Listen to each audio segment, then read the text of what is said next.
2006년 11월 어느 금요일 밤 서울 을지로 공구 골목에서 한 여자가 사라졌습니다. 가게 셔터는 반쯤 열린 채 멈춰 있었고 카운터 위에는 뜨거운 컵라면이 김을 피우고 있었습니다. 계산대 옆 의자는 비어 있었고 카드 단말기 화면에는 거래 완료가 찍힌 채 그대로였습니다. 42살 철물점 여사장 장미영 씨는 딸에게 곧 문 닫고 갈게라는 마지막 통화를 남긴 뒤 그날 밤 21시 26분을 끝으로 모든 흔적이 끊겼습니다. 경찰은 처음에 단순 가출로 보았습니다. 하지만 집에 남겨진 지갑, 다음날 배송 예정인 주문 메모, 그리고 가게 안에서 발견된 이상한 혈흔이 모든 추측을 뒤집었습니다. 1년 뒤 경기도 외곽 한 창고에서 발견된 푸른색 드럼통. 그 안에는 15년간 함께 살았던 사람이 남긴 마지막 증거가 콘크리트와 함께 굳어 있었습니다. 사랑이라 믿었던 감정이 어떻게 통제와 집착으로 변해가는지, 그리고 그 끝에서 한 사람의 일상이 어떻게 사라지는지. 오늘 탐정 미스터리는 을지로 철물점에서 시작된 한 여자의 마지막 밤을 따라갑니다. 시작하기 전에 구독과 좋아요 부탁드립니다. 이런 미스터리 사건을 기록하고 전하는데 큰 힘이 됩니다. 2006년 11월 4일 토요일 아침 7시 40분. 을지로 공구 골목은 평소처럼 분주한 아침을 맞이하고 있었습니다. 인쇄소 사장 김태준 씨는 매일 아침처럼 골목을 걸어 자신의 가게로 향했습니다. 그런데 그날은 뭔가 달랐습니다. 옆 건물 철물점 셔터가 반쯤 열린 채 멈춰 있었습니다. 안쪽에서는 희미한 형광등 불빛이 새어나오고 있었습니다. 김 씨는 발걸음을 멈췄습니다. 이상하네. 20해 넘게 이 골목을 지켜온 그는 장미영 씨가 가게 문을 열어둔 채로 출근한 적이 단 한 번도 없다는 걸 알고 있었습니다. 그는 조심스럽게 다가가 안을 들여다봤습니다. 미영 씨? 계세요? 대답이 없었습니다.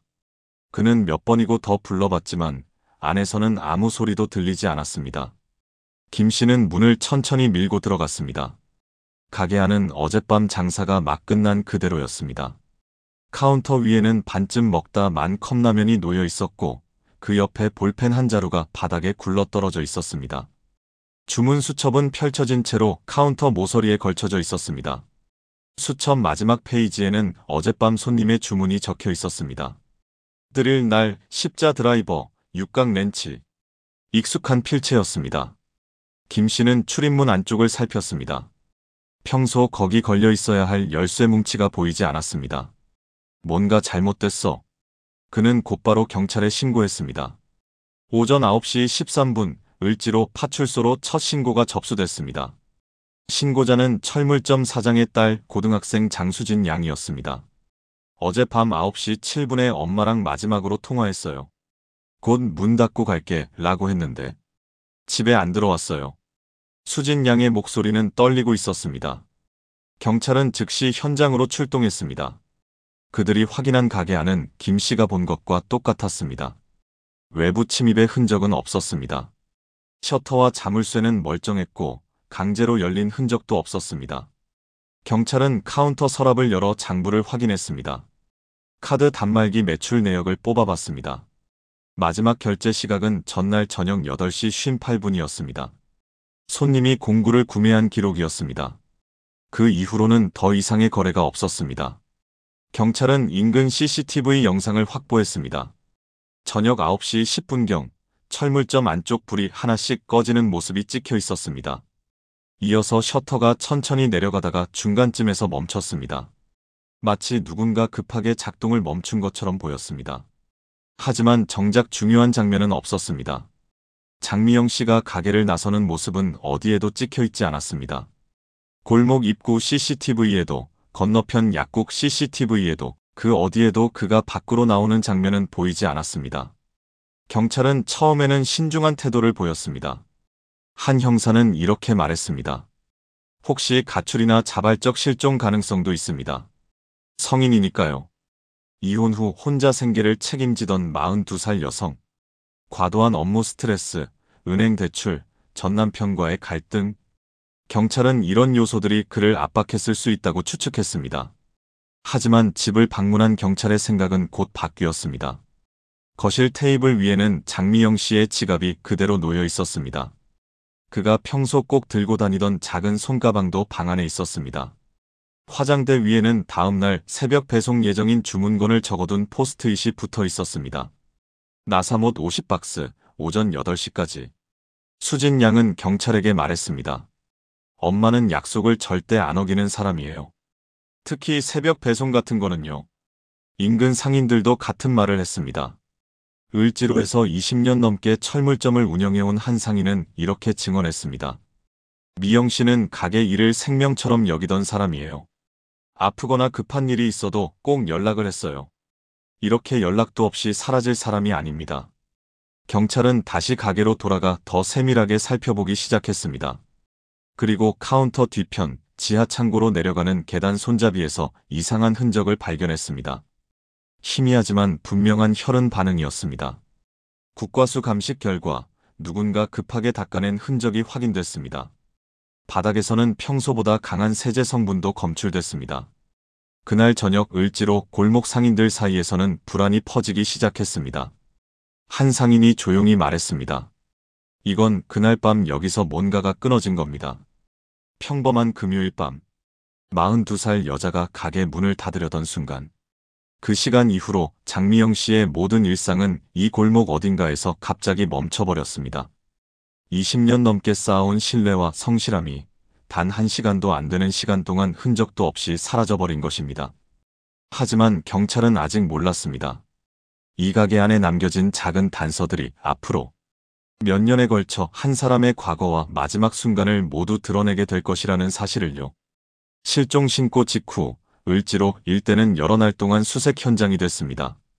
20해 넘게 이 골목을 지키던 상인들에게는 처음 보는 광경이었습니다. 경찰은 철물점 내부부터 다시 살폈습니다.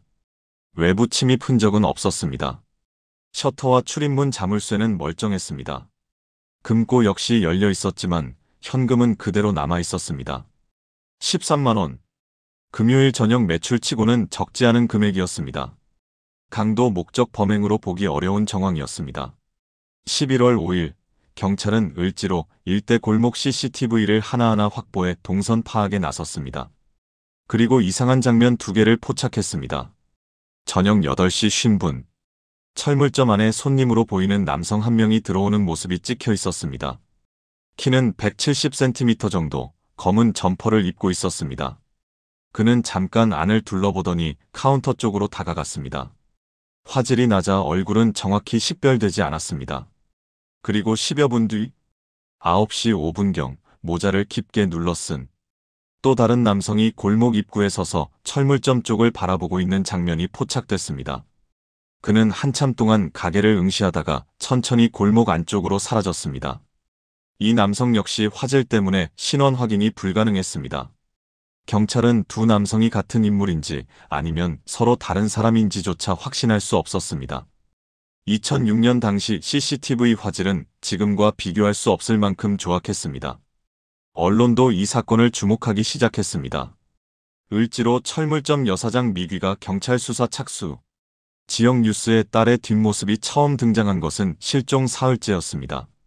카메라 앞에서 장수진 양은 한참을 입을 열지 못했습니다. 그리고 겨우 한마디를 짜냈습니다. 엄마, 그냥 돌아와줘. 그 말이 끝나기도 전에 목소리는 눈물에 묻혔습니다. 17살 고등학생이 감당하기에는 너무 무거운 무게였습니다. 이틀 뒤 전 남편 박성준 씨도 언론 앞에 모습을 드러냈습니다. 검은 코트를 입고 나타난 그는 고개를 숙인 채 짧게 답했습니다. 우리 수진이 앞에서 이런 얘기하고 싶진 않습니다만 저도 충격입니다. 저지른 게 있다면 그게 벌을 받는 과정일 수도 있겠죠. 그의 표정은 무겁고 침통해 보였습니다. 하지만 그 말의 의미는 묘하게 애매했습니다. 누가 저지른 것인지 무엇이 벌인지 명확하지 않았습니다. 경찰은 그를 비롯해 가족, 지인, 직원, 단골 손님 등 30여 명을 차례로 불러 당시 상황을 확인했습니다. 하지만 결정적인 단서는 나오지 않았습니다. 실종 일주일이 지나자 가게 앞에는 작은 재단이 차려졌습니다. 인근 상인들이 모은 꽃다발과 추모 메시지였습니다. 미영 씨, 꼭 돌아오세요. 수진이가 기다리고 있어요. 하지만 시간이 흐를수록 사람들의 기대는 조금씩 불안으로 바뀌어 갔습니다. 한상희는 조용히 말했습니다. 처음엔 어딘가 갔다 올 거라고 믿었는데 이제는 무서워요. 뭔가 큰일이 벌어진 것 같아서. 그리고 그 불안은 곧 현실이 됐습니다. 경찰이 철물점 내부를 정밀 감식하면서 더 많은 흔적들이 드러나기 시작했던 것입니다. 카운터 뒤편 지하 창고로 내려가는 계단. 그곳 손잡이와 난간에서 혈흔 반응이 나온 것은 이미 확인됐습니다. 문제는 그 양과 분포였습니다. 감식 전문가는 이렇게 분석했습니다. 단순히 손가락을 베이거나 한 정도의 양이 아닙니다. 상당량의 출혈이 있었고 그것을 서둘러 닦아낸 흔적이 명확합니다. DNA는 심하게 훼손되어 있었습니다. 하지만 혈액형만큼은 확인할 수 있었습니다. O형. 장미영 씨의 혈액형과 일치했습니다. 바닥 곳곳에서는 평소 사용하지 않던 강력한 세제 성분이 검출됐습니다. 특히 계단 아래 좁은 공간에서 세제 농도가 가장 높았습니다. 마치 무언가를 급하게 지우려 했던 것처럼. 수사팀은 딸 장수진 양을 다시 불렀습니다. 그는 경찰서 조사실에서 떨리는 목소리로 말했습니다. 엄마가요, 얼마 전부터 이상하다고 했어요. 누가 자꾸 따라다니는 것 같다고. 언제부터요? 한 달 전쯤요. 처음엔 착각인 줄 알았대요. 근데 가게 앞에도 누가 서 있고 집 근처 버스 정류장에도 같은 차가 계속 있더래요. 어떤 차였나요? 흰색 승합차요. 엄마가 휴대폰으로 찍으려고 했는데 그때마다 차가 가버렸대요. 수진 양은 잠시 말을 멈췄다가 이어갔습니다. 그리고 휴대폰 뒷면에 뭔가 붙어 있는 것 같다고도 했어요. GPS 같은 거요. 아빠가 예전에 엄마 차에 몰래 달아놨던 적이 있어서 그때랑 느낌이 비슷하다고. 경찰은 장미영 씨가 사용하던 휴대폰 케이스를 다시 확인했습니다. 케이스 안쪽에는 떼어낸 흔적으로 보이는 양면 테이프 조각이 발견됐습니다. 테이프 가장자리가 깨끗하게 벗겨진 형태였습니다. 누군가 무언가를 붙였다가 제거한 것이 분명했습니다. 을지로 한복판에서 시작된 한 여자의 실종. 그것은 단순한 사라짐이 아니었습니다. 혈흔, 세제, 양면 테이프, 흰색 승합차. 작은 조각들이 하나씩 모이며 이 사건은 점점 더 어두운 방향을 가리키고 있었습니다. 그리고 경찰은 이제 한 사람을 주목하기 시작했습니다. 이혼한 전 남편, 박성준. 하지만 그는 완벽한 알리바이를 가지고 있다고 주장했습니다. 장미영 씨의 삶은 흔한 이야기에서 시작됐습니다. 30대 초반 직장 선배의 소개로 만난 남자가 있었습니다. 회사원 출신의 박성준. 말수가 적고 성실해 보이는 사람이었습니다. 첫 만남에서 그는 조용히 말했습니다. 저는 화려한 사람은 아니에요. 그냥 평범하게 잘 살고 싶어요. 장미영 씨는 그 말이 좋았습니다. 평범함. 그것만으로도 충분했습니다. 두 사람은 1년 만에 결혼했습니다. 결혼식 사진 속 그들은 수줍게 웃고 있었습니다. 결혼 초반 큰 문제는 없어 보였습니다. 박성준 씨는 매일 아침 일찍 출근했고 저녁에는 정시에 퇴근했습니다. 주말에는 아내와 함께 장을 보러 다녔습니다. 평범한 신혼부부의 모습이었습니다. 하지만 아이가 태어난 뒤부터 조금씩 균열이 생겼습니다. 박성준 씨는 점점 아내의 일상을 통제하려 들었습니다. 퇴근 시간이 10분만 늦어져도 전화가 왔습니다. 왜 늦었어? 누구 만나고 온 거야? 회사 회식 사진을 찍어 보내면 남성 동료들의 얼굴을 하나하나 확대해서 물었습니다. 이 사람 누구야? 몇 살이야? 결혼했어? 처음엔 관심이라고 생각했습니다. 하지만 시간이 지나면서 그것은 관심이 아니라 감시에 가까워졌습니다. 휴대전화 통화 기록을 확인하고 문자 메시지를 읽고 메신저 대화까지 들여다보려 했습니다. 장미영 씨의 직장 동료였던 김선희 씨는 당시를 이렇게 기억했습니다. 어느 날은요, 남편이 회사까지 왔대요. 진짜로 야근하는지 확인하러. 미영이가 그날 얼마나 창피했는지 몰라요. 김 씨는 그때부터 의처증이라는 단어를 떠올리게 됐다고 했습니다. 하지만 장미영 씨는 참았습니다. 아이가 어렸고 결혼 생활을 포기하고 싶지 않았습니다. 하지만 상황은 점점 악화됐습니다. 박성준 씨는 아내가 외출할 때마다 어디 가는지, 누구를 만나는지 물었습니다. 심지어 친정 어머니를 만나러 갈 때도 의심했습니다. 친정 간다면서 왜 화장을 해? 누구 보려고? 어느 날 밤 장미영 씨는 남편이 자신의 가방을 뒤지는 모습을 목격했습니다. 그는 아무 말도 하지 못했습니다. 집안에서조차 편하게 숨 쉴 수 없는 기분이었습니다. 결국 2003년 잦은 언쟁과 폭력성 논란 끝에 두 사람은 이혼했습니다. 재판 과정에서 과도한 의심과 통제에 대한 진술이 나왔습니다. 장미영 씨의 변호사는 이렇게 주장했습니다. 피고는 원고에게 지속적으로 정신적 고통을 가했습니다. 사생활을 침해하고 일상을 통제하려 했습니다. 당시 법원은 이를 이혼 사유로는 인정했습니다. 하지만 형사처벌로는 이어가지 않았습니다. 2003년 당시 부부간의 통제와 감시는 집안 문제로 치부되는 경우가 많았습니다. 장미영 씨는 딸의 양육권을 가져왔습니다. 그리고 생활비를 마련하기 위해 을지로의 작은 철물점에서 일을 시작했습니다. 처음에는 직원이었지만 몇 년 뒤 가게를 인수하면서 사장이 됐습니다. 이혼 후에도 박성준 씨의 간섭은 완전히 끝나지 않았습니다. 밤늦게 가게 앞에 서 있다가 들어와 소리치는 일이 있었습니다. 이 시간까지 가게에 남자를 들여보내는 거 아니야? 딸의 학교 행사날 멀리서 두 사람을 지켜보는 모습이 목격되기도 했습니다. 학부모 한 명이 나중에 장미영 씨에게 조심스럽게 말했습니다. 저기 아까 교문 앞에 남자분이 계속 서 계시던데 혹시 아시는 분이세요? 장 씨는 몇 차례 경찰에 스토킹 피해를 호소했습니다. 하지만 당시에는 지금과 같은 스토킹 처벌법이 없었습니다. 경찰은 이렇게 답했습니다. 일단 집안 문제니까 두 분이 잘 해결해 보세요. 폭행이나 협박 같은 게 있으면 그때 다시 오세요. 친구 김선희 씨는 당시를 이렇게 기억했습니다. 참 그냥 집안 문제라면서 돌아가라고 했대요. 미영이가 얼마나 허탈했겠어요. 그렇게 방치된 의심과 집착은 세월이 지나며 더 짙은 그림자가 되어 을지로 골목을 맴돌고 있었습니다. 장미영 씨는 이혼 후 3년 동안 조용히 살았습니다. 가게 일에만 집중했고 딸을 키우는 데 모든 에너지를 쏟았습니다. 그런데 실종 몇 달 전부터 그의 주변에 미묘한 변화가 있었습니다. 상인 한 명은 이렇게 증언했습니다. 미영 씨가 조금 밝아진 것 같았어요. 웃는 횟수도 많아지고 누군가랑 통화할 때도 목소리가 부드러웠어요. 혹시 새로운 사람을 만나고 있었던 걸까요? 아니면 그저 일상이 안정되면서 찾아온 평온함이었을까요? 확실한 것은 아무도 몰랐습니다. 하지만 박성준 씨는 알고 있었습니다. 아니, 적어도 의심하고 있었습니다. 그는 나중에 경찰 조사에서 이렇게 말했습니다. 전처가 요즘 누군가를 만나는 것 같았어요. 제가 직접 본 건 아니지만 그냥 그런 느낌이 들었어요. 무슨 느낌이었나요? 전화 통화할 때 목소리가 달라요. 웃는 횟수도 많아지고. 그런 거 보면 알잖아요. 경찰은 물었습니다. 그래서 어떻게 하셨나요? 박성준 씨는 잠시 침묵했습니다. 그리고 천천히 답했습니다.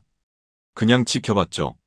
그 말 속에는 무언가 더 많은 의미가 숨어 있는 것 같았습니다. 오래전부터 반복되어 온 집착, 이혼 후에도 끝나지 않은 통제, 그리고 지켜봤다는 그 한마디. 경찰은 이제 박성준 씨를 단순한 참고인이 아닌 중요한 조사 대상으로 보기 시작했습니다. 하지만 그에게는 완벽해 보이는 알리바이가 있었습니다. 그리고 용의선상에는 또 다른 남자도 떠오르고 있었습니다. 수사는 전 남편만을 향해 곧바로 좁혀지지 않았습니다. 경찰이 확보한 휴대전화 통화 기록에는 낯선 번호가 하나 있었습니다. 실종 열흘 전부터 자주 통화한 번호였습니다. 실종 당일인 11월 3일에도 저녁 7시 40분, 8시 15분 두 차례 통화가 있었습니다. 명의 조회 결과 인근 공사 현장에 자재를 납품하던 40대 기사 최모 씨의 이름이 떠올랐습니다. 경찰은 그를 불렀습니다. 11월 8일 경찰서 조사실에서 최 씨는 담담하게 말했습니다. 자재 주문 때문에 전화 자주 했어요. 그날도 내일 아침에 들여올 나사, 피스 이런 거 확인하려고요. 그날 통화 내용이 정확히 뭐였나요? 새벽 6시까지 현장에 납품해야 하는 물건이 있었어요. 수량 확인하고 금액 정산 얘기하고. 그게 다예요. 사적인 관계는 없었나요? 최 씨는 잠시 머뭇거렸습니다. 그리고 천천히 답했습니다. 없습니다. 그냥 단골 손님이었어요. 그의 말은 주변 상인들의 증언과도 어느 정도 일치했습니다. 한 상인은 이렇게 말했습니다. 가끔씩 트럭 세워두고 공구 사러 오는 기사였지 둘이 따로 어울려 다닌다는 얘긴 못 들었어요. 하지만 딸 장수진 양의 기억은 조금 달랐습니다. 엄마가 가끔 단골 기사 아저씨 있는데 말이 통해서 편하다고 하긴 했어요. 근데 그 이상은 아닌 것 같았어요. 엄마가 누군가 만나고 있다면 저한테 말했을 거예요. 경찰은 최 씨의 실종 당일 동선을 추적했습니다. 그는 저녁 7시부터 9시까지 인천의 한 공사 현장에 있었다고 주장했습니다. 실제로 현장 관리자도 그 시간대에 최 씨가 자재를 내리는 모습을 봤다고 증언했습니다. 7시 반쯤 왔어요. 트럭에서 자재 내리고 서류 정리하고 1시간 반 정도 있다가 갔죠. 알리바이가 있었습니다. 을지로에서 인천까지는 차로 1시간 이상 걸립니다. 장미영 씨와 마지막 통화가 끊긴 시각은 저녁 9시 7분. 그 시각 최 씨는 인천에 있었습니다. 경찰은 최 씨를 일단 제외하고 다시 전 남편 박성준 씨에게 집중하기 시작했습니다. 이 시점에서 박성준 씨는 강하게 반발했습니다. 11월 10일 그는 경찰서에서 목소리를 높였습니다. 저 말고도 의심 가는 사람 많잖아요. 가게에 남자 손님들 수도 없이 드나들었고요. 실종 당일 어디 계셨습니까? 회사 동료들이랑 회식했어요. 저녁 7시부터 11시까지요. 어디서요? 종로 쪽 고깃집이요. 영수증도 있고 같이 있던 사람들한테 물어보세요. 실제로 같은 회사 사람 5명이 그날 회식 자리에 있었다고 진술했습니다. 하지만 진술은 미묘하게 엇갈렸습니다. 한 동료는 이렇게 말했습니다. 9시쯤까지는 같이 있었어요. 확실해요. 또 다른 동료는 이렇게 기억했습니다. 계산할 때는 없었던 것 같아요. 아니, 정확히는 모르겠네요. 그날 술을 좀 많이 마셔서. 세 번째 동료는 더 애매하게 답했습니다. 성준이가 중간에 전화 받으러 나갔다 온 것 같은데 정확한 시간은 모르겠어요. 경찰은 회식 장소였던 종로의 음식점 CCTV를 확인했습니다. 저녁 7시 30분경 박성준 씨가 동료들과 함께 들어오는 장면이 찍혀 있었습니다. 그는 창가 쪽 자리에 앉았습니다. 하지만 그 이후가 문제였습니다. CCTV는 출입구만 비추고 있었고 테이블은 정확히 보이지 않았습니다. 누가 언제 자리를 떴는지 확인하기 어려웠습니다. 경찰은 음식점 주변 CCTV를 더 확보했습니다. 그리고 주차장 영상에서 이상한 장면을 발견했습니다. 저녁 8시 5분. 박성준 씨로 추정되는 남성이 주차장으로 걸어가 흰색 승합차에 올라타는 모습이었습니다. 키와 체격, 옷차림이 박 씨와 비슷했습니다. 8시 11분 차량이 출차했습니다. 다시 주차장에 차가 들어온 시간은 9시 34분이었습니다. 그 사이 공백 1시간 23분. 경찰은 박성준 씨를 다시 불렀습니다. 회식 중에 어디 나가신 적 있습니까? 아니요. 계속 자리에 있었어요. 주차장 CCTV에 당신이 차에 타는 모습이 찍혔습니다. 박 씨는 잠시 당황한 표정을 지었습니다. 그리고 말을 바꿨습니다. 아, 잠깐 나갔었나? 전화 받으러 아니, 차에 담배 놓고 와서 가지러 갔던 것 같네요. 1시간 넘게요? 아니, 그렇게 오래 나간 건 아닌데 정확히는 기억이 안 나요. 술을 마셔서. 그의 진술은 계속 흔들렸습니다. 경찰은 그 1시간 23분 동안 박성준 씨가 어디에 있었는지 추적하기 시작했습니다. 종로에서 을지로까지는 차로 15분 거리였습니다. 왕복 30분이면 충분했습니다. 나머지 50분은 어디서 무엇을 했을까요? 경찰은 을지로 일대 CCTV를 다시 확인했습니다. 저녁 8시 20분경 흰색 승합차 한 대가 철물점 근처 골목을 지나가는 모습이 포착됐습니다. 차량 번호판은 흐릿했지만 차체 옆면에 회사 로고가 희미하게 보였습니다. 그것은 박성준 씨가 다니는 회사 명의로 등록된 차량이었습니다. 경찰은 이제 확신했습니다. 박성준 씨의 알리바이에는 분명한 구멍이 있었습니다. 그리고 그 구멍은 장미영 씨가 사라진 시각과 정확히 겹쳤습니다. 하지만 아직 결정적인 증거는 없었습니다. 차량이 을지로를 지나간 것만으로는 범행을 입증할 수 없었습니다. 경찰에게 필요한 것은 더 확실한 물증이었습니다. 그리고 그 물증은 몇 주 뒤 예상치 못한 곳에서 발견되기 시작했습니다. 수사가 답보 상태에 빠져있던 2주 뒤 국과수의 분석 결과 한 통이 경찰에 도착했습니다. 장미영 씨 휴대전화의 마지막 기지국 신호 분석 자료였습니다. 11월 3일 저녁 9시 7분. 딸과의 통화가 철물점 내부에서 끝난 뒤 휴대전화는 이동하기 시작했습니다. 9시 18분, 신호는 을지로 3가 기지국을 통과했습니다. 9시 23분, 청계천 인근 기지국에서 마지막 신호가 잡혔습니다. 그리고 9시 26분, 모든 신호가 끊겼습니다. 마지막 신호 위치는 청계천고가 다리 아래 좁은 도로였습니다. 낮에는 차량 통행이 많지만 밤에는 인적이 드문 곳이었습니다. 경찰은 그 지점 인근 CCTV를 다시 확인했습니다. 해상도는 좋지 않았지만 9시 20분경 흰색 승합차 한 대가 골목에서 빠져나오는 모습이 포착됐습니다. 차체 옆에는 희미하게 회사 로고가 보였고 뒤 유리에는 잘린 스티커 흔적이 있었습니다. 차량 조회 결과 이 승합차는 박성준 씨가 다니는 회사 명의로 등록된 차량이 맞았습니다. 경찰은 즉시 박 씨를 다시 소환했습니다. 11월 20일 경찰서 조사실. 박성준 씨는 여전히 침착한 표정으로 앉아 있었습니다. 그날 회사차를 운전하신 게 맞습니까? 회사차를 타고 회식 장소로 갔어요. 근데 제가 운전한 건 아니에요. 동료가 했어요. 누굽니까? 이재훈 대리요. 경찰은 이재훈 씨를 불렀습니다. 그는 이렇게 진술했습니다. 제가 운전해서 종로까지 갔어요. 근데 회식 중에 성준이 형이 차 키 달라고 해서 줬어요. 왜 달라고 했습니까? 담배 사러 편의점 간다고 했어요. 얼마나 있다 왔습니까? 글쎄요, 1시간? 아니 30분? 정확히는 모르겠어요. 이재훈 씨의 진술도 명확하지 않았습니다. 경찰은 박성준 씨에게 다시 물었습니다. 차를 빌려서 어디 갔습니까? 편의점이요. 담배 사고 그냥 바람 좀 쐬러 돌아다녔어요. 을지로는 갔습니까? 박성준 씨는 잠시 침묵했습니다. 그리고 천천히 답했습니다. 갔을 수도 있어요. 정확히 어디 갔는지는 기억 안 나요. 그냥 운전하면서 생각 좀 하려고. 무슨 생각을요? 개인적인 거요. 회사 일도 복잡하고 수진이 일도 신경 쓰이고.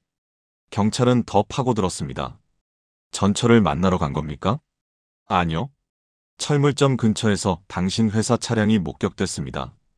을지로 근처를 지나갔을 수는 있어요. 근데 가게는 안 갔어요.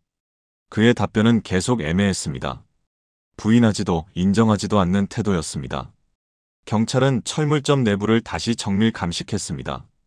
이번에는 루미놀 시약을 사용했습니다. 카운터 뒤편에서 지하 창고로 내려가는 계단, 그곳 손잡이와 난간, 그리고 바닥 곳곳에서 혈흔 반응이 나타났습니다. 국과수 감식관은 이렇게 분석했습니다. 상당량의 출혈이 있었습니다. 그리고 누군가 서둘러 닦아냈습니다. 세제를 사용한 흔적이 명확합니다. DNA는 심하게 훼손되어 있었습니다. 하지만 혈액형은 확인됐습니다. O형. 장미영 씨와 일치했습니다. 더 중요한 발견이 있었습니다. 계단 아래 좁은 공간, 벽과 바닥이 만나는 모서리 부분에서 작은 섬유 조각이 발견됐습니다. 푸른색 폴리에스터 소재였습니다. 국과수는 이것을 장미영 씨가 실종 당일 입었던 옷감과 비교했습니다. 일치했습니다. 경찰은 이제 범행 장소를 특정할 수 있었습니다. 장미영 씨는 가게 안 지하 창고로 내려가는 계단 근처에서 누군가에게 공격을 받았을 가능성이 높았습니다. 그렇다면 그 이후는 어떻게 됐을까요? 휴대전화 신호는 을지로에서 청계천으로 이동했습니다. 그리고 9시 26분, 완전히 끊겼습니다. 경찰은 청계천 일대를 수색했습니다. 하지만 유류품은 발견되지 않았습니다. 강물 속도 살펴봤지만 아무것도 나오지 않았습니다. 수사팀 회의에서 한 형사가 말했습니다. 휴대전화 신호가 끊긴 건 전원이 꺼졌거나 파괴됐다는 뜻입니다. 범인이 의도적으로 증거를 없앤 겁니다. 또 다른 형사가 덧붙였습니다. 그렇다면 시신은 어디 있을까요? 청계천에 유기했다면 지금쯤 발견됐을 겁니다. 다른 곳으로 옮겼을 가능성이 큽니다. 경찰은 박성준 씨의 동선을 더 세밀하게 추적했습니다. 실종 전후 한 달간 그의 차량 이동 기록, 신용카드 사용 내역, 휴대전화 위치 정보를 모두 확보했습니다. 그리고 이상한 패턴을 발견했습니다. 실종 이틀 전인 11월 1일, 박성준 씨는 경기도 외곽의 한 창고업체를 방문했습니다. 신용카드로 20만 원을 결제한 기록이 있었습니다. 항목은 창고 임대료였습니다. 경찰은 그 창고업체에 연락했습니다. 사장은 이렇게 증언했습니다. 네, 11월 초에 누가 와서 6개월 계약으로 창고 하나 빌렸어요. 근데 이름이 박성준이 아니라 다른 이름이었던 것 같은데요. 계약서 있습니까? 있죠. 계약서를 확인한 결과 임차인 이름은 김동수로 되어 있었습니다. 하지만 주민등록번호 뒷자리가 지워졌다가 다시 적힌 흔적이 있었습니다. 필적 감정을 의뢰한 결과 서명은 박성준 씨의 필체와 상당 부분 일치했습니다. 경찰은 즉시 그 창고로 향했습니다. 11월 23일 오후 수사팀은 경기도 외곽의 낡은 창고단지에 도착했습니다. 사장의 안내를 받아 해당 창고 앞에 섰습니다. 문을 열자 오래된 가구와 박스들이 어지럽게 쌓여 있었습니다. 먼지 냄새와 곰팡이 냄새가 코를 찔렀습니다. 그리고 한쪽 구석에 푸른색 드럼통 2개가 놓여 있었습니다. 한 형사가 조심스럽게 다가가 첫 번째 드럼통 뚜껑을 열었습니다. 비어 있었습니다. 두 번째 드럼통을 열었습니다. 안에는 콘크리트와 섞인 이물질이 가득 차 있었습니다. 형사는 즉시 국과수에 연락했습니다. 감식팀이 도착해 드럼통 내용물을 채취했습니다. 이틀 뒤 분석 결과가 나왔습니다. 드럼통 안에서 사람의 것으로 추정되는 골편과 여성 의류 조각이 발견됐습니다. DNA 비교 결과 장미영 씨 모친의 DNA와 일치했습니다. 드럼통 안쪽 바닥에서는 녹슨 열쇠 뭉치도 나왔습니다. 작은 열쇠 2개와 조금 더 큰 열쇠 하나. 큰 열쇠에는 을지로 철물이라고 흐릿하게 적힌 키링이 달려 있었습니다. 실종 당시 경찰이 촬영한 현장 사진 속 출입문 안쪽에 걸려있던 열쇠 뭉치와 동일한 모양이었습니다. 경찰은 이제 확신했습니다. 장미영 씨는 그날 밤 가게에서 살해됐고 시 씨는 이곳 창고로 옮겨져 은닉됐습니다. 박성준 씨는 더 이상 변명할 수 없었습니다. 박성준 씨는 끝까지 버텼습니다. 11월 27일 경찰은 그를 피의자 신분으로 전환해 강도 높은 조사에 들어갔습니다. 하지만 그는 여전히 침묵으로 일관했습니다. 창고는 회사 물건을 잠깐 보관하려고 빌린 것일 뿐입니다. 드럼통은 저도 처음 봅니다. 가짜 이름으로 계약서를 작성한 이유는 뭡니까? 제 이름이 아니에요. 누가 제 명의를 도용한 것 같습니다.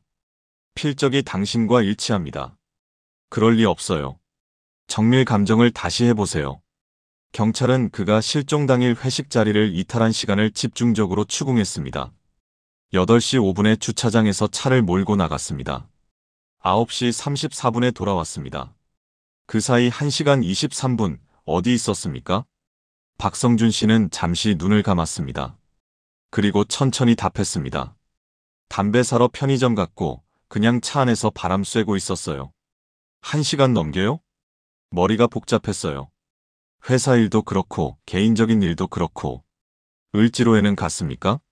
근처를 지나갔을 수는 있어요. 철물점에는요? 안 갔어요. 경찰은 증거를 하나씩 제시했습니다. 회식 장소 인근 주차장 CCTV. 8시 5분 박성준 씨가 흰색 승합차에 올라타는 모습. 8시 11분 차량이 출차하는 장면. 그리고 을지로 인근 CCTV. 8시 20분경 동일한 차량이 철물점 골목을 지나가는 모습. 9시 20분경 청계천고가 다리 아래를 빠져나오는 장면. 다시 회식 장소 주차장으로 돌아온 시간은 9시 34분. 모든 시간대가 정확히 맞아떨어졌습니다. 박성준 씨는 더 이상 부인하기 어려웠습니다. 그는 말을 바꿨습니다. 을지로에 갔던 건 맞아요. 근데 전철을 만난 건 아니에요. 그럼 왜 갔습니까? 그냥 확인하려고요. 뭘 확인하려고요? 가게가 잘 돌아가는지, 애가 잘 있는지. 실종 당일 저녁 9시예요? 네. 가게는 문을 닫을 시간 아닙니까? 박성준 씨는 대답하지 않았습니다. 경찰은 계속 압박했습니다. 당신 차량은 청계천까지 갔습니다. 왜 거기까지 갔습니까? 기억이 안 나요. 휴대전화 신호가 그 지점에서 끊겼습니다. 장미영 씨의 휴대전화가요. 저는 몰라요. 창고에서 발견된 열쇠는 철물점 열쇠입니다. 어떻게 된 겁니까? 박성준 씨는 고개를 숙였습니다. 그리고 더 이상 아무 말도 하지 않았습니다. 수사가 교착 상태에 빠져 있던 그때 예상치 못한 증거가 나타났습니다. 딸 장수진 양이 집 서랍을 정리하다 발견한 오래된 미니 DV 테이프였습니다.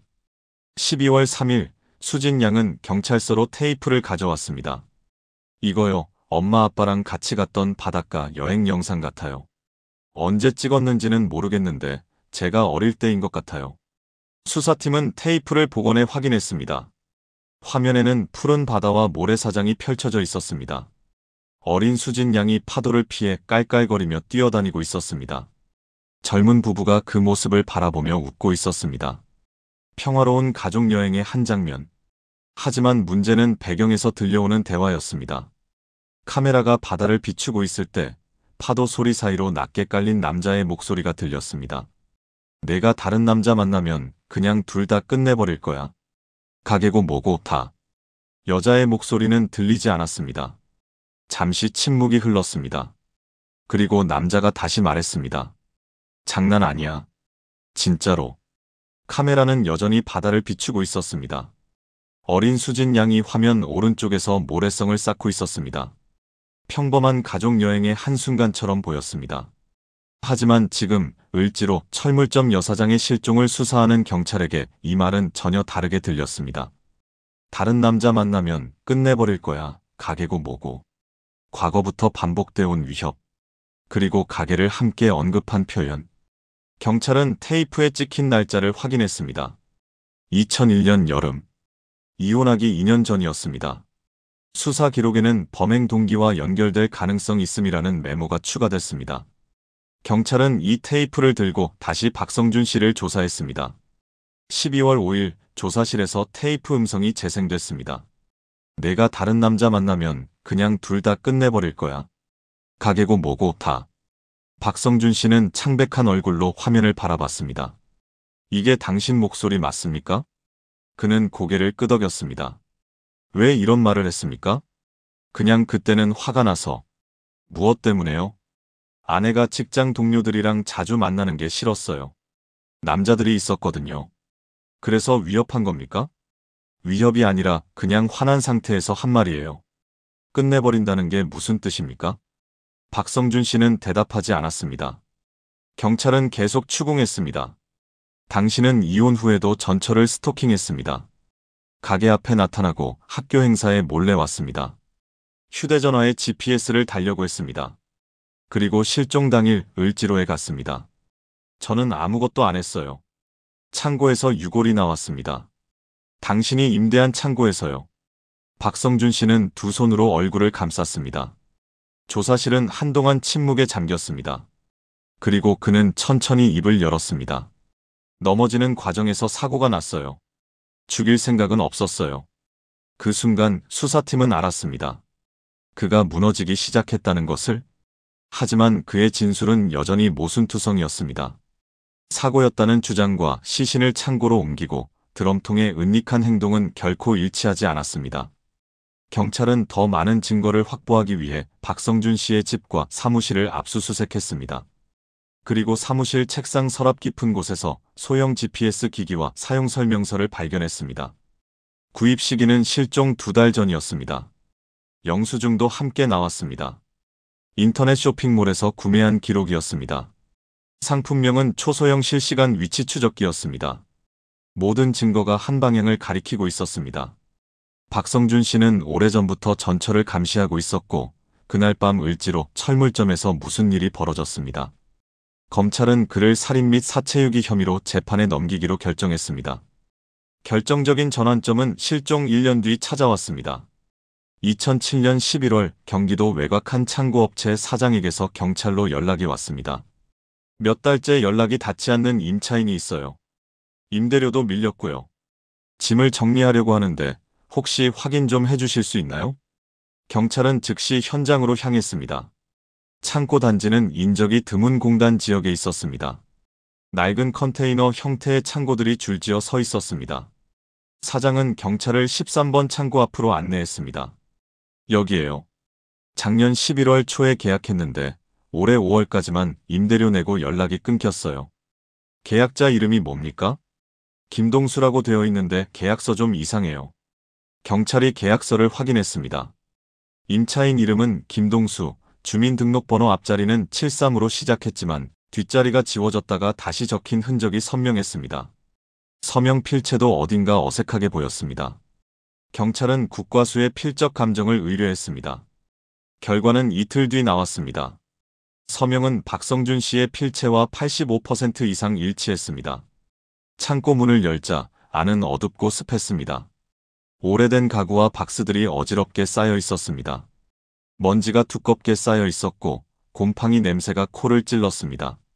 한쪽 구석, 낡은 책상 뒤편에 푸른색 드럼통 2개가 나란히 놓여 있었습니다. 크기는 약 200리터 정도. 페인트가 벗겨지고 녹이 슬어 있었습니다. 감식팀은 장갑을 끼고 조심스럽게 첫 번째 드럼통 뚜껑을 열었습니다. 비어 있었습니다. 안쪽 벽면에는 시멘트 가루 같은 흔적만 남아 있었습니다. 두 번째 드럼통을 열었습니다. 안에는 회색빛 콘크리트가 가득 차 있었습니다. 표면은 딱딱하게 굳어 있었고 곳곳에 균열이 가 있었습니다. 감식팀은 드럼통을 통째로 실험실로 옮겼습니다. 국과수에서 콘크리트를 조심스럽게 깨내며 내용물을 확인했습니다. 이틀간의 작업 끝에 그 안에서 사람의 것으로 추정되는 골편이 발견됐습니다. 크기는 작았고 심하게 손상되어 있었습니다. 여성 의류 조각도 함께 나왔습니다. 푸른색 폴리에스터 소재. 실종 당일 장미영 씨가 입었던 옷의 섬유와 일치했습니다. DNA 추출은 어려웠습니다. 콘크리트와 오랜 시간 때문에 DNA가 대부분 훼손되어 있었습니다. 하지만 일부 샘플에서 미토콘드리아 DNA를 검출할 수 있었습니다. 장미영 씨 모친의 DNA와 비교한 결과 목의 유전이 일치했습니다. 확률은 99.9%. 거의 확실했습니다. 드럼통 안쪽 바닥, 콘크리트 아래 깊은 곳에서는 녹슨 열쇠 뭉치가 나왔습니다. 작은 열쇠 2개와 조금 더 큰 열쇠 하나. 큰 열쇠에는 낡은 키링이 달려 있었습니다. 키링을 닦아내자 흐릿한 글씨가 보였습니다. 을지로 철물. 실종 당시 경찰이 촬영한 현장 사진 속 출입문 안쪽에 걸려있던 열쇠 뭉치와 정확히 동일한 모양이었습니다. 창고 한쪽 박스에서는 잘린 휴대전화 본체도 발견됐습니다. 액정은 깨져 있었고 배터리는 분리되어 있었습니다. 모델명과 일련 번호를 조회한 결과 실종 직전 장미영 씨가 사용하던 기종과 일치했습니다. 메모리 칩은 심하게 손상돼 있었지만 통신사 기록과의 대조를 통해 이동 패턴을 추정할 수 있었습니다. 을지로 철물점에서 시작해 청계천을 거쳐 이 창고 인근까지. 마지막 신호는 창고에서 5km 떨어진 지점이었습니다. 경찰은 박성준 씨의 차량 이동 기록을 다시 확인했습니다. 실종 당일 밤 9시 34분, 그는 회식 장소 주차장으로 돌아왔습니다. 하지만 그날 밤 11시 50분, 그의 차량은 다시 움직이기 시작했습니다. 하이패스 기록을 추적한 결과 자정 넘어 경기도 외곽 방향으로 이동한 것이 확인됐습니다. 새벽 1시 20분, 창고 인근 톨게이트를 통과했습니다. 새벽 3시 10분, 다시 서울 방향으로 복귀했습니다. 모든 조각이 맞아떨어졌습니다. 검찰은 박성준 씨를 다시 소환했습니다. 2007년 12월 10일 검찰청 조사실. 검사는 창고에서 발견된 증거 사진들을 하나씩 제시했습니다. 이 드럼통 아십니까? 박성준 씨는 대답하지 않았습니다. 당신 필체로 작성된 계약서로 임대한 창고입니다. 이 안에서 장미영 씨의 유골이 나왔습니다. 저는 몰라요. 열쇠도 나왔습니다. 철물점 열쇠요. 누가 거기 갖다 놓은 거겠죠. 휴대전화도 나왔습니다. 장미영 씨 것이요. 박성준 씨는 고개를 숙였습니다. 검사는 하이패스 기록을 꺼냈습니다. 실종 당일 밤 11시 50분, 당신 차량이 서울을 출발해 경기도로 갔습니다. 창고 인근 톨게이트를 새벽 1시 20분에 통과했습니다. 무엇하러 갔습니까? 기억 안 나요. 새벽 3시에 다시 서울로 돌아왔습니다. 왜요? 박성준 씨는 더 이상 대답하지 않았습니다. 검사는 천천히 말했습니다. 당신은 그날 밤 을지로 철물점에서 장미영 씨를 살해했습니다. 시신을 차에 싣고 청계천을 거쳐 이 창고로 옮겼습니다. 그리고 드럼통에 은닉했습니다. 맞습니까? 박성준 씨는 두 손으로 얼굴을 감쌌습니다. 한참 동안 침묵이 흘렀습니다. 그리고 그는 떨리는 목소리로 말했습니다. 사고였어요. 죽일 생각은 없었어요. 하지만 검찰은 그 말을 믿지 않았습니다. 실종 이틀 전 창고를 임대한 것, 가짜 이름으로 계약서를 작성한 것, GPS를 구입한 것, 이 모든 것이 계획적 범행을 가리키고 있었습니다. 2008년 2월 검찰은 박성준 씨를 살인 및 사체유기 혐의로 기소했습니다. 기소장에는 계획적이고 치밀한 범행이라는 문구가 적혀 있었습니다. 이제 진실은 법정에서 밝혀질 차례였습니다. 2010년 6월 14일 서울중앙지방법원 제3형사부 재판정 방청석에는 을지로 상인들, 장미영 씨의 가족, 그리고 이 사건을 지켜봐온 시민들이 자리했습니다. 딸 장수진 양은 어머니 옆자리, 가장 앞줄에 앉아 있었습니다. 그의 얼굴은 창백했고 두 손은 꼭 쥐어져 있었습니다. 피고인 박성준이 입장했습니다. 그는 수척한 얼굴로 피고인석에 앉았습니다. 방청석을 향해 고개를 돌리지 않았습니다. 재판장이 입을 열었습니다. 피고인, 기소 내용을 인정합니까? 일부만 인정합니다. 어떤 부분입니까? 시신을 유기한 건 맞습니다. 하지만 죽일 의도는 없었습니다. 검찰은 기소장을 낭독했습니다. 범행 과정을 이렇게 재구성했습니다.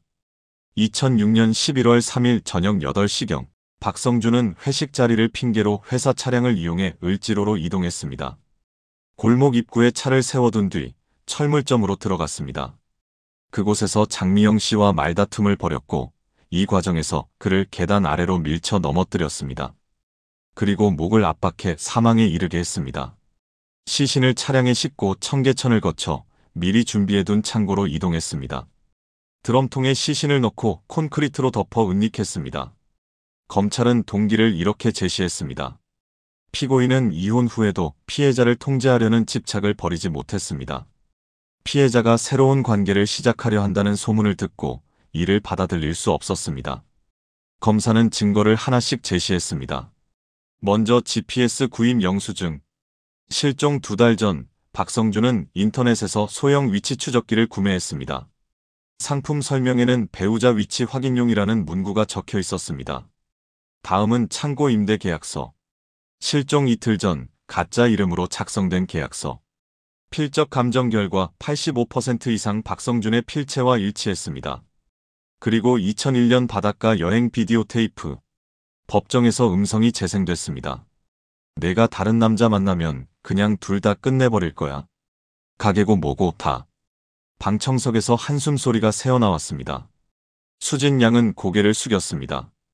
검사는 말했습니다. 피고인은 5년 전부터 이미 위협했습니다. 그리고 그 위협은 현실이 됐습니다. 박성준의 변호인이 반박했습니다. 그것은 단순히 화가 나서 한 말일 뿐입니다. 범행 의도를 증명할 수 없습니다. 그렇다면 GPS는 왜 구입했습니까? 피고인은 딸의 안전을 걱정해서 구입했다고 진술했습니다. 장미영 씨 휴대전화에서 GPS 부착 흔적이 나왔습니다. 그것이 피고인이 부착했다는 증거는 없습니다. 공방이 이어졌습니다. 변호인은 끝까지 우발적 범행을 주장했습니다. 피고인은 그날 밤 전처와 대화하러 갔을 뿐입니다. 다툼 중에 실수로 계단에서 밀려 넘어졌고 그 과정에서 사고가 발생했습니다. 재판장이 물었습니다. 그렇다면 왜 신고하지 않았습니까? 박성준이 답했습니다. 너무 놀라서 판단력을 잃었습니다. 어떻게 해야 할지 몰랐습니다. 창고는 미리 임대했습니다. 사고였다면 왜 미리 준비했습니까? 창고는 다른 용도로 빌린 것입니다. 무슨 용도입니까? 회사 물건 보관하려고요. 가짜 이름을 쓴 이유는요? 박성준은 대답하지 못했습니다. 검찰은 계단에서 발견된 혈흔 분석 결과를 제출했습니다. 국과수 감식관이 증인으로 출석했습니다. 계단 손잡이와 난간, 그리고 바닥에서 상당량의 혈흔이 검출됐습니다. 세제로 닦아낸 흔적도 명확했습니다. 단순한 낙상사고로 나올 수 있는 양입니까? 아닙니다. 출혈량과 분포를 볼 때 상당한 외력이 가해졌을 가능성이 큽니다. 목 압박 흔적도 있었습니까? 유골 상태로는 확인하기 어렵습니다. 하지만 사인은 질식사로 추정됩니다. 변호인이 반박했습니다. 추정일 뿐입니다. 확실한 증거가 없습니다. 재판은 석 달간 이어졌습니다. 증인만 15명이 출석했습니다.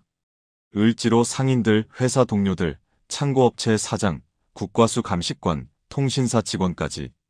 9월 20일 최후 진술 시간이 왔습니다. 박성준은 떨리는 목소리로 말했습니다.